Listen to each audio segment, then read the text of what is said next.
ভাইরে ভাই, মানুষ যে কেমনে রং বদলায়। সকালের করা উপকার বিকেল হলেই ভুলে যায়। আমার এই ছোট্ট অভিজ্ঞতা থেকে যেটা বুঝলাম, আপনি আপনার মন প্রাণ উজাড় করে যত মানুষদের জন্য করবেন, তাদের ততই আপনার প্রতি এক্সপেকটেশন বেড়ে যাবে এবং দিন দিন আপনাকে গাদা ভাবতে শুরু করবে এবং আপনাকে গাদার মতোই ঠিক বোঝা পিঠে চাপিয়ে দেবে। যতক্ষণ আপনি সেই বোঝা বইতে পারবেন আপনি খুব ভালো, আর যখন আপনি আর বোঝা বইতে পারবেন না, ঝেড়ে ফেলে দিবেন, অমনি আপনি হয়ে যাবেন কালো, মানে খারাপ। আসসালামু আলাইকুম, সবাইকে নতুন ভিডিওতে আমন্ত্রণ জানাচ্ছি। আশা রাখছি ভিডিওতে একটা লাইক দিয়ে ভিডিওর পুরো সময় জুড়ে থাকবেন। তো আজকে একটা ক্লিনিংয়ের ভিডিও নিয়ে এসেছি। আজকে আমার বাসার ফ্যানগুলো আমি ঠিক এভাবেই চেয়ারের উপরে দাঁড়িয়ে পরিষ্কার করে নিব এবং সবগুলো ফ্যান পরিষ্কার করেও নিয়েছি। আর এইদিকে জানালার পর্দাগুলো আমি খুলে নিয়েছি, কারণ পর্দাগুলো ময়লা হয়েছে। যদিও বেশি দিন হয়েছে কিনি নাই, কিন্তু ওই যে আমরা ধুলার রাজ্যে বসবাস করি, ধুলাময় জীবন আমাদের। আর এইদিকে আমি সকালবেলা অফ ক্যামেরায় ফুটন্ত গরম পানির মধ্যে ভারী কাপড় ভিজিয়ে নিয়েছিলাম। আর এই যে বেড কভারটাও তুলে নিয়েছে, এটাও আমি এখন ভিজাবো, এরপর ধুয়ে ফেলবো। তো আমার দুখানা পা দিয়ে আমি চটকে চটকে কাপড়গুলো ধুয়ে নিচ্ছি আমার বাসার অ্যানালগ ওয়াশিং মেশিনের মাধ্যমে। আমি 2024 সালে এসেও আমার বাসায় অ্যানালগ ওয়াশিং মেশিন ব্যবহার করি। আর আপনারা কারা কারা এই অ্যানালগ মেশিন ব্যবহার করেন অবশ্যই কমেন্ট করে জানাবেন। তো এই তো কথা বলতে বলতে কাপড়গুলো কিন্তু ধুয়ে নেওয়া হয়েছে। আর এখন আমি আমার লক্ষ্মীমন্ত জামাইয়ের হাতে তুলে দিচ্ছি, মানে হ্যান্ড ওভার করছি। সে তার নিজ দায়িত্বে এখন ছাদে এই কাপড়গুলো শুকাতে দিবে। আর আমি এখানে এই যে পর্দাগুলো এবং আমার ডাইনিং টেবিলের ম্যাটগুলো, এগুলো আমি আবার নতুন করে সাবানের গুঁড়া পানি দিয়ে গুলিয়ে নিয়েছি। এখন এটার মধ্যে ভিজিয়ে কিছুক্ষণ রেখে এরপর আমি আবার ধুয়ে নিব।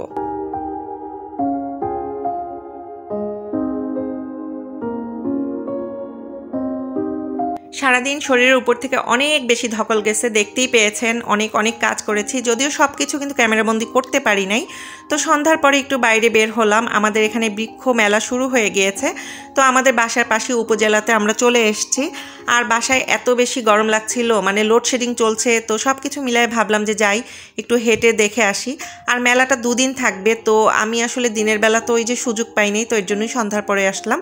এখানে নানা রকম গাছ ছিল, এটা ছিল পান গাছ। আর এই যে গাছ রিলেটেড জিনিসপত্রই উঠেছে, যেহেতু বৃক্ষ মেলা। দিনের আলোতে আসলে হয়তো আরও বেশি দেখতে ভালো লাগতো, আপনাদেরও ভালো লাগতো দেখতে, বা আমার নিজেরও ভালো লাগতো। সবগুলো স্টলই আসলে এখন বন্ধ আছে। তো এখানে এসে আমি কিছু যন্ত্রপাতি দেখলাম, যেগুলো এর আগে আমি কখনোই সামনে থেকে দেখি নাই। এই যে এই একটা যন্ত্র, রিপার নাম ছিল মেবি। আর এখানে হচ্ছে আরও একটা যন্ত্র দেখতে পেলাম। এটা দেখতে অনেকটা আমার কাছে হেলিকপ্টারের সামনের অংশের মতোই লাগছিল। তো এই যে দেখেন, এটাও কিন্তু খুব সুন্দর দেখতে, ভালো লাগছিল, আমি প্রথম দেখলাম। আর যেহেতু বৃক্ষ মেলা, গাছ রিলেটেড জিনিসপত্র থাকবে বা এই যে কৃষি রিলেটেড জিনিসপত্র থাকবে, এটাই তো স্বাভাবিক।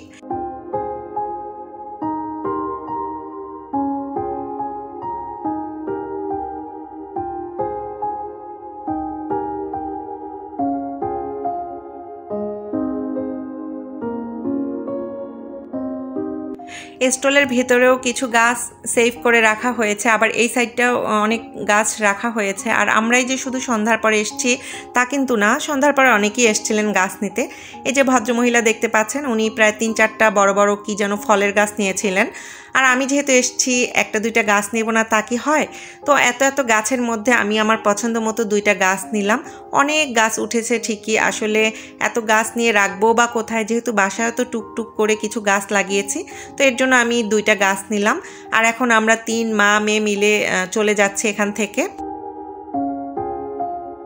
আজকে যেহেতু আমরা সন্ধ্যার পরে বের হয়েছি আর সন্ধ্যায় বাসায় কোনো নাস্তা তৈরি করা হয় নাই, তো ভাবলাম যে সন্ধ্যার নাস্তাটা বাইরে থেকেই খেয়ে যাই।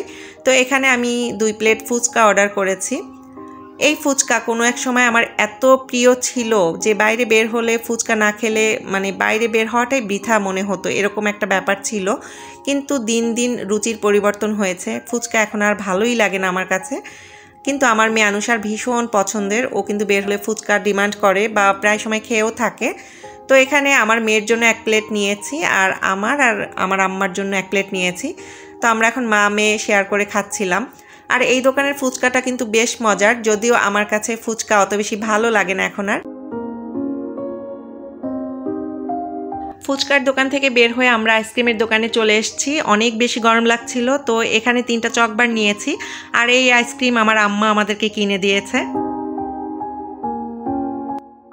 এটা হচ্ছে রাতের দিকের একটা ফুটেজ। তো আমি আমার বাসার ডাইনিং টেবিলের ম্যাটগুলো তুলে নিচ্ছিলাম। অনেক দিন থেকেই ভাবছিলাম যে ম্যাটগুলো তুলে আর একটা ম্যাট বিছাবো, কিন্তু ওই যে করি করে আর করা হয়ে উঠছিল না। তো আজকে ফাইনালি আমি ম্যাটগুলো তুলে নিচ্ছি। আর আমার ডাইনিং টেবিলটা মূলত হচ্ছে 6 চেয়ারের, কিন্তু চেয়ার 4টা। আর এখানে আমি আমার আজকে ধুয়ে নেওয়া সেই টেবিল ম্যাটগুলো বিছিয়ে নিচ্ছিলাম।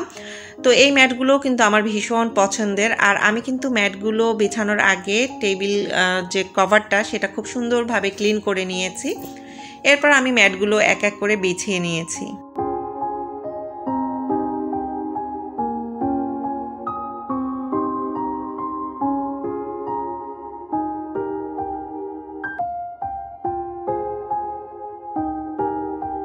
আমার বাসার ছোট্ট ডাইনিং কর্নারের ডাইনিং টেবিলটা গোছানো হয়ে গেছে। গোছানো বলতে এখানে আমি ম্যাটগুলো বিছিয়ে নিয়েছি আর উপরে গ্লাস পেপারটাও বিছিয়ে দিয়েছি। যদিও গ্লাস পেপারটা পুরনো হয়ে গেছে, নতুন একটা কিনবো। আমাদের মতো মধ্যবিত্ত ফ্যামিলির বউদের এই একটা সমস্যা, যে কোনো প্রয়োজনীয় জিনিস বলেন কিনবো করতে করতেও না দিন মাস বছর পার করে ফেলি, কি তাই না? তো যাই হোক, এখন আমি এখানে একটা বক্সের মধ্যে আমরা যে সকালবেলা ঘুম থেকে উঠে যা যা খেয়ে থাকি সেগুলো এখানে রেখে দিচ্ছি। তো প্রথমেই রেখে দিলাম এখানে কিশমিশ, এরপর হচ্ছে চিয়া সিড, এরপর এখানে কিছু বাদাম রেখেছি। আমি আর আমার হাজব্যান্ড এগুলো খেয়ে থাকি সকালবেলা। আর বর্তমানে যেহেতু আমার আম্মা আমার বাসায় আছেন, আম্মাও খান। এরপর আমি একটা ফ্লাওয়ার বাস রেখেছি, এটা একটা সসের বোতল ছিল। আর এরপর আমি তোকমা দানা রেখেছি। আর এই যে ওটস, এটা আমার আম্মা সকালবেলা ফজরের নামাজ পড়ে এরপর একটু খেয়ে থাকেন দুধ দিয়ে, তো এটাও রেখে দিলাম। এরপর এখানে আমার খুব বেশি পছন্দের একটা গ্লাসদানি, এটা কিন্তু অনেক সুন্দর। আর এর আগে এখানে মাঝখানে একটা বক ছিল, ওইটা ভেঙে গেছে। আর এই তো আমি এখন পানির জগটা রেখে দিলাম। এরপর এখানে আমি কিছু টেবিল ম্যাট রেখে দিচ্ছি।